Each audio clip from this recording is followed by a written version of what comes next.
Hello दोस्तों, स्वागत है आपका एडिफाई इंडिया के इस यूट्यूब चैनल पर। मैं हूं विशाल मौर्य और मैं आपके लिए लाया हूं स्पेशल 10x10 सीरीज़, जिसमें हम सीडीपी के मोस्ट एक्सपेक्टेड क्वेश्चन डिस्कस करने वाले हैं। दोस्तों, अगर आप इस टेस्ट में 10 में से 7 से 8 नंबर भी स्कोर करते हैं तो समझिए आप एकदम सही ट्रैक पर हैं। तो दोस्तों, हम इस सीरीज़ को शुरू करने से पहले आपको 3 बातें क्लियर कर दें। पहली बात ये है कि कोई ये लाइव सेशन तो है नहीं, इसमें हम फास्ट मूव करते जाएं और आप आंसर देते जाएं। ये हमारा बिल्कुल भी फोकस नहीं है। तो हमारा फोकस है क्या? हमारा फोकस है आपका कॉन्सेप्ट बिल्ड करना, क्वेश्चन के पीछे का हाउ एंड वाई जानना, क्यों और कैसे होता है, उसके पीछे का रीज़न क्या है कोई चीज़। और आप अगर वीडियो देख रहे हैं तो मैं आप कह दूँ कि आप एक कॉपी और पेन निकाल लें। मैं क्वेश्चंस पढ़ूँगा, कुछ पॉज लूँगा, फिर आप आंसर मार्क कर दीजिएगा उस कॉपी में, और उसके बाद मैं जेपीडी का प्रयोग करूँगा, zone of proximal development, Vygotsky का जो सिद्धांत है। मैं आपको कुछ हिंट दूंगा, ठीक? फिर हम उस हिंट का प्रयोग करेंगे, अपने आंसर की पुष्टि करेंगे। उसके बाद हम एक्सप्लेनेशंस देखेंगे। बेहतरीन एक्सप्लेनेशंस हैं इस वीडियो में। चलिए दोस्तों, शुरू करते हैं। पहला क्वेश्चन कि मानव विकास है। मानव विकास क्या है? मात्रात्मक होता है, गुणात्मक होता है, कुछ सीमा तक अमापनीय होता है, या ए व बी दोनों होता है? दोस्तों, आपने अगर एक क्वेश्चन ध्यान से सुन लिया है, अपने आंसर्स मार्क कर लीजिए। ठीक, अब तक आशा करता हूँ अपने आंसर मार्क्स कर लिए होंगे। अब मैं इसको बताऊँ, अगर मानव विकास है, अगर इसको बहुत बेसिक समझें, एक बच्चे का जन्म होता है, ठीक है, फिर वो बड़ा होता है। बच्चा बड़ा हुआ, ठीक, हम कैसे कहते हैं बच्चा बड़ा? उसकी हाइट में परिवर्तन होता है। उसकी हाइट 1 फीट से 2 फीट, 3 फीट, 4 फीट बढ़ती रहती है ना, ऐसा होता है। तो हम आंसर सोचेंगे मात्रात्मक हो जाएगा। ठीक, नहीं, ऐसे हम क्वेश्चन हल नहीं करते। हमें हर एस्पेक्ट सोचना पड़ता है क्वेश्चन का। क्या सिर्फ उसकी हाइट में परिवर्तन होगा? नहीं ना, कुछ और भी परिवर्तन होगा। ठीक, और क्या परिवर्तन होगा? उसके दिमाग में परिवर्तन होगा। ठीक, बच्चा सामाजिक बनेगा। ठीक, क्या हम सामाजिक को नाप सकते हैं? कोई कितना सामाजिक है? चलिए आगे देखते हैं। तो इसका आंसर दोनों हो जाएगा, ए और बी दोनों, कि विकास, क्योंकि मात्रात्मक भी होता है और गुणात्मक भी। देखिए, इसकी एक्सप्लेनेशन मैंने 2 बातें लिखी हैं। उसका 90% आया है, और अभी जो मैंने बात बोली वह कितना सामाजिक है ये संख्या में बताओ। मान लीजिए टीचर पूछ रहा है, उसने ये लाइन बोली है, उसका 90% आया है, यानी कि वो अच्छा है पढ़ने में। ये सेंटेंस हमको बता रहा है कि वो अच्छा है पढ़ने में, और वह कितना सामाजिक है ये संख्या में बताओ। क्या कोई बता सकता है वो कितना सामाजिक है? 1 लोग से मिलता है तो कम सामाजिक है, 4 लोग से मिलता है ज़्यादा सामाजिक है ना। ऐसे सामाजिक नंबर नहीं बांट सकते, यानी वो उसकी क्वालिटी है ना। ये गुणात्मक प्रक्रिया है उसकी, जो उसने डेवलप की है। ठीक दोस्तों, आप समझ गए होंगे इसका आंसर दोनों क्यों है, कि विकास हमारा मात्रात्मक भी होता है, गुणात्मक भी।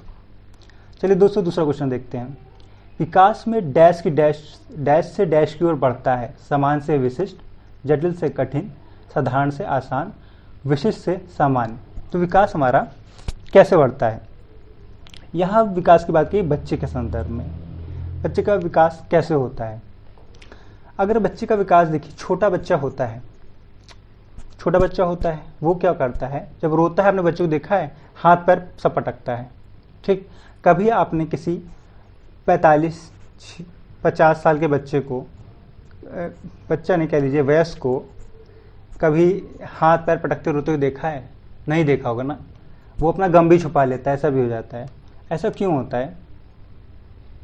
इसके आंसर में छुपा हुआ है कि बच्चे समान से विशिष्ट होता है।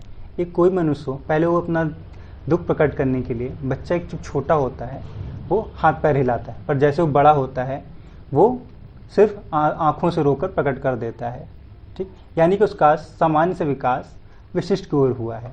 कैसे कह सकते हैं कि जब वो रो रहा था, शुरू में सभी अंगों का प्रयोग कर रहा था, और बाद में सिर्फ कुछ अंगों का प्रयोग किया, बाद में उसने आँख का प्रयोग किया अपनी प्रतिक्रिया दर्शाने के लिए। तो ऐसे हम कह सकते हैं।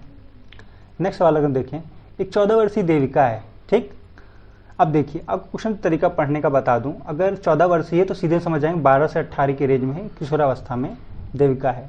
अपने आप से अलग, स्वनियंत्रित व्यक्ति, सेल्फ कंट्रोल्ड पर्सन, स्वनियंत्रित व्यक्ति की भावना को विकसित करने का प्रयास कर रही है, वह विकसित कर रही है।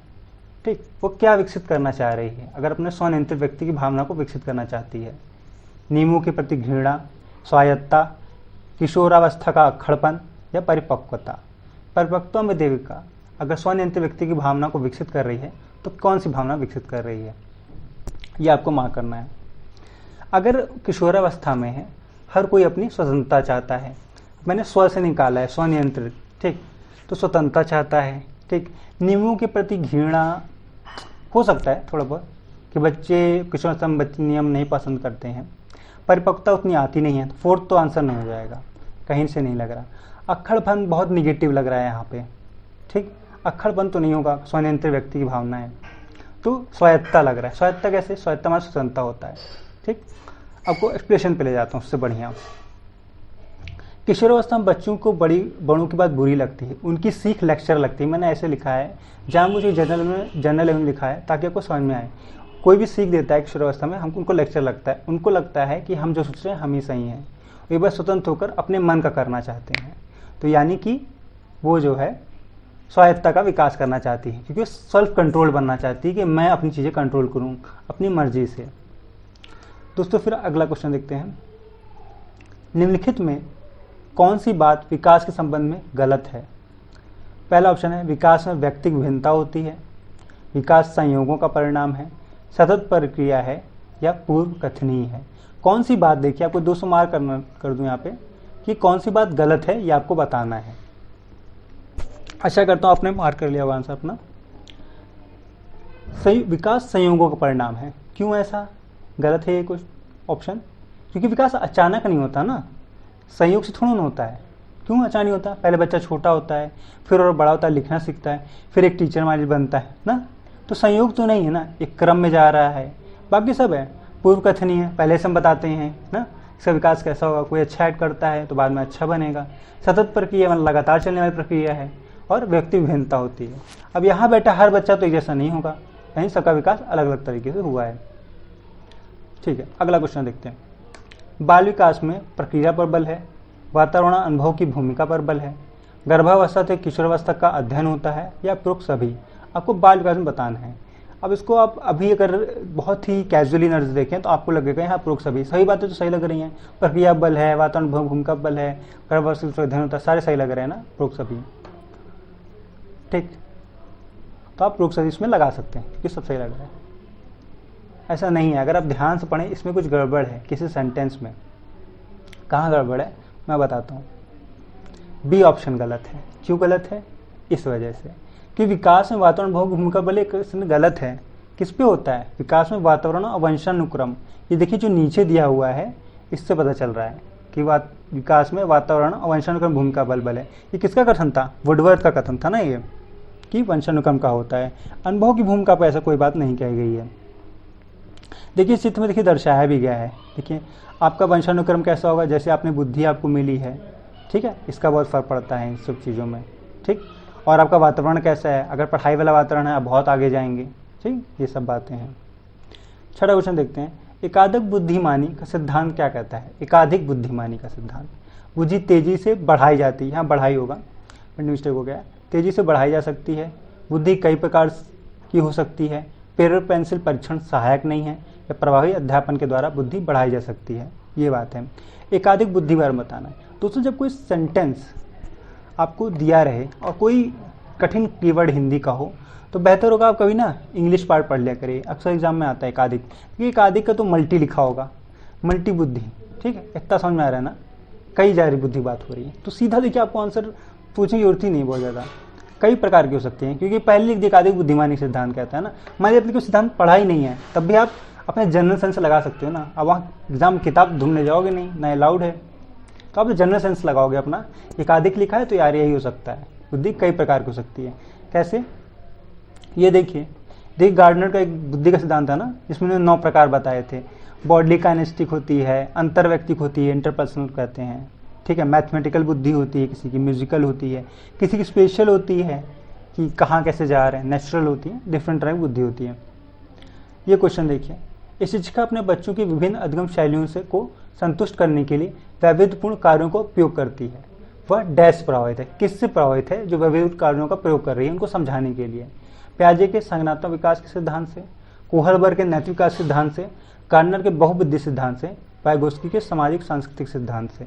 किस सिद्धांत से प्रेरित है वो। दोस्तों यहाँ चारों सिद्धांत जो लिखे हैं बहुत महत्वपूर्ण है, एग्जाम में इनसे कोई ना कोई क्वेश्चन बन के ही आता है। तो ठीक है, आप सोचिए इस पर कि किस सिद्धांत से प्रभावित है जो वैविध्यपूर्ण कार्यों को प्रयोग करती है। प्याजे ने ऐसा कुछ बताया है कि टीचर प्रयोग करता है? किसी सिद्धांत संज्ञान सिद्धांत पर ऐसा कुछ है? या कोहलबर्ग में है, गार्डनर में है, वैगोस्की में है? आपको सीधे आंसर पे अब ले चलता हूँ, फिर मैं आपको एक्सप्लेनेशन बताऊंगा क्यों ऐसा। गार्डनर का बहुबुद्धि सिद्धांत, वैविध्यपूर्ण तरीका, क्योंकि एक बच्चे के दिमाग ये सब हो सकता है, ये सारे तरीके का बच्चे का दिमाग हो सकता है।